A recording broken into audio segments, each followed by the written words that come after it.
শুভ শুধু আমার ভালো বন্ধু নয়, আমার জীবনের সব।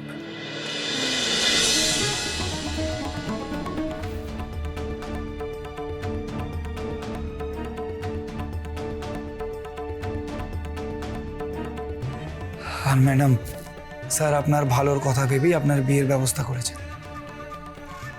তাই যদি অন্য কোনো ভাবনায় আপনার মন অস্থির হয়ে থাকে তাহলে প্লিজ সেটাকে আশকারা দেবেন না, কারণ আপনার এই বিয়ের সাথে স্যারের সম্মান জড়িয়ে আছে।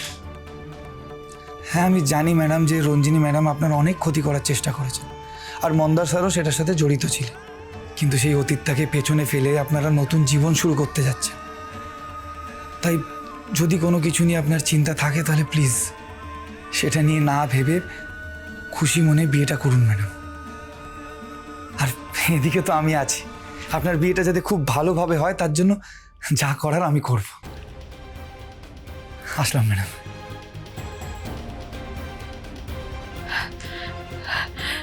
শুভ আমার নাম বললো না, মানে মানে শুভ আমাকে ভালোবাসে না। আমি হেরে গেলাম মা, তুমিও শুনলে তো?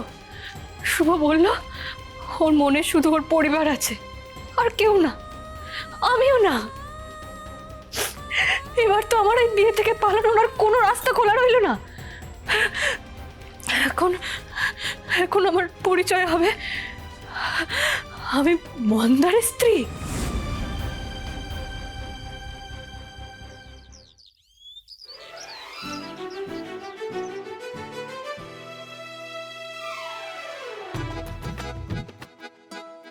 আপনারা সবাই একটু তাড়াতাড়ি হাত চালান, গায়ে হলুদ কিন্তু শুরু করতে হবে, আর বেশি সময় নেই। তুমি এটা একটু নিয়ে গিয়ে বিয়ে ভেন্যুতে দিয়ে আসো। হ্যাঁ স্যার। বলছি, এদিককার আয়োজন তো ভালোই হয়েছে, বিয়ের ভেন্যুটা কমপ্লিট হয়েছে কিনা দেখে নিয়েছো তো? হ্যাঁ স্যার, আমি ভেন্যুটা চেক করে সব বুঝিয়ে দিয়ে এলাম, তাই এদিকে আসতে একটু দেরি হলো। কোথায় দেরি হয়েছে? এই অল্প সময়ে এত সুন্দর আয়োজন করেছো, থ্যাংক ইউ ভেরি মাচ। মা স্যার, আপনি কেন থ্যাংক ইউ বলছেন? এটা তো আমার ডিউটি। শুভ, ডিউটি তোমার একার নয়, ডিউটি কিন্তু আমাদের সবার। দেখো, বাড়ির মেয়ের বিয়ে হচ্ছে, সবাই মিলে হাতে হাত দিয়ে কাজ করবো, এটাই তো নিয়ম, এটাই তো স্বাভাবিক। কিন্তু বিষয়টা হচ্ছে তুমি আমাদের কাউকে প্রায় কিছুই করতে দিচ্ছ না, একা হাতে সব দিকে সামলাচ্ছ, ঠিক যেমনটা রাইমার বিয়ের সময় করেছিল, তাই না দাদা? ঠিক, অত দূরে বিয়ে হচ্ছিল, আমি তো খুব দুশ্চিন্তার মধ্যে ছিলাম সব দিক ঠিক মতো ম্যানেজ হবে কিনা। কিন্তু শুভ এক মুহূর্তের জন্য আমাকে দুশ্চিন্তার মধ্যে ফেলেনি। আমি জীবনে নিশ্চয়ই কিছু পুণ্য করেছি, তাই তোমার মতো একজন এসে আমার জীবনের সব দুশ্চিন্তা দূর করে দিয়েছে। পূর্ণ তো আমার স্যার, যে আমি আপনার মতন একজন মানুষের সাথে কাজ করার সুযোগ পেয়েছি। আচ্ছা স্যার, আপনাকে না একটা জিনিস বলা হয়নি, আমি গেস্ট লিস্টটা ভেনিউ সিকিউরিটিকে আর আপনার পার্সোনাল গার্ডকে দিয়ে দিয়েছি, আর বাইরে পুলিশও থাকছে, বাইরের কোনো আনওয়ান্টেড লোক ভেতরে ঢুকতে পারবে না। আনওয়ান্টেড কেউ? বলছি, বাড়ির বাইরে পুলিশ থাকবে রাজীব, সেটা কি ঠিক হবে? দাদা, এছাড়া কিন্তু কোনো উপায় নেই, কারণ চক্রবর্তী বাড়ির মেয়ের বিয়ে হচ্ছে, সেই বিয়ের আয়োজন দেখার জন্য ভিড় উপচে পড়বে, এটাই স্বাভাবিক। সুতরাং সিকিউরিটি আমাদের টাইটেন করতেই হবে। বেশ, দেখো আজ আবার মিডিয়ার কেউ এসে অশান্তি না বাঁধায়। শুভ, শাওন কোথায়? রেডি হয়েছে? হ্যাঁ, শাওন ম্যাডামকে বিথিকা ম্যাডাম আর পিকু রেডি করাচ্ছে, ঘরেই আছে। রাজীব, তুমি গিয়ে একটু তাড়া দাও, যেন দেরি না করে। আর তোমার সঙ্গে আমার আরেকটা কাজ আছে, এসো আমার সঙ্গে।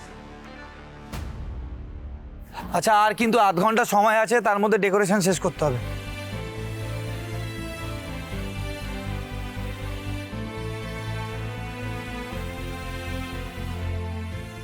কি রে শাওন, আজ তো তোর বিয়ে, তোর মুখে হাসি নেই কেন রে মা?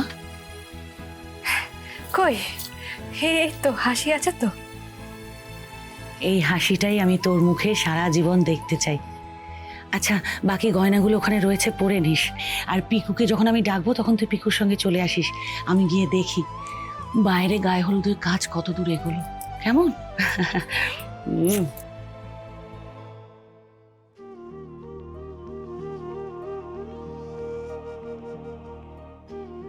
শুভদাকে ছেড়ে চলে যাচ্ছিস বলে অনেক কষ্ট হচ্ছে, তাই না দিদিয়া? আমি তো নিজের ভুলেই এই কষ্টটা পাচ্ছি পিকু। নিজের ভালোবাসা আর বাবার রেপুটেশনের মধ্যে চুজ করতে হলে আমি তো বাবার রেপুটেশনটাকেই চুজ করব। কারণ বারবার আমার ভুলের জন্য বাবার দিকে অনেক আঙুল উঠেছে। এইবারও আমার ভুলের জন্যই মন্দারের সঙ্গে আমার বিয়ে ফিক্স হয়ে গেল। আমি লাইফটাকে যেভাবে ভেবেছিলাম সেট করব, যেভাবে ইমাজিন করেছিলাম, আমার সব স্বপ্ন ভেঙে গেল পিকু। তোর জীবন সঙ্গী তোর পূর্ব পরিচিত কেউ হবে মা, তোকে খুব যত্নে রাখবে, ভালো রাখবে।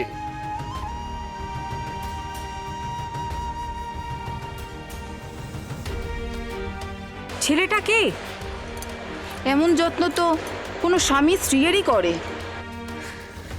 জানিস পিকু, শুভ না আমার কমফর্ট জোন। আমরা ছোটবেলা থেকে একসঙ্গে বড় হয়েছি, আমরা কত ভালো বন্ধু হয়েছি। রুদ্রপুর যাওয়ার সময় ওই জ্যোতিষীর কথা শুনে মনে হয়েছে, আর ওই রুদ্রপুরের মানুষদের কথা শুনে মনে হয়েছে শুভ শুধু আমার ভালো বন্ধু নয়, আমার জীবনের সব। যেই মানুষটা আমার এত খেয়াল রাখে, আমাকে এত আগলে রাখে, তাকে আমিও খুব ভালোবাসি। অথচ আজ সেই ভালোবাসা পাওয়ার সব পথ আমার সামনে বন্ধ হয়ে গেল। সারাটা জীবন শুভর মতো একটা ভালো মানুষের সঙ্গে নয়, মন্দারের মতো একটা খারাপ, মিথ্যেবাদী, নোংরা মানসিকতার একটা মানুষের সঙ্গে আমাকে কাটাতে হবে। এটা ভাবলেই না আমার চোখের সামনেটা কেমন অন্ধকার হয়ে যায়। আমার গলায় কি যেন একটা গিলতে কষ্ট হচ্ছে, চোখ ফেটে কান্না পড়ছে। এই সিচুয়েশনে যদি আমি তোকে শুভদার বিয়ের কথা বলি তাহলে তুই খুব কষ্ট পাবি দিদিয়া। তাহলে এবার আমি কি করব?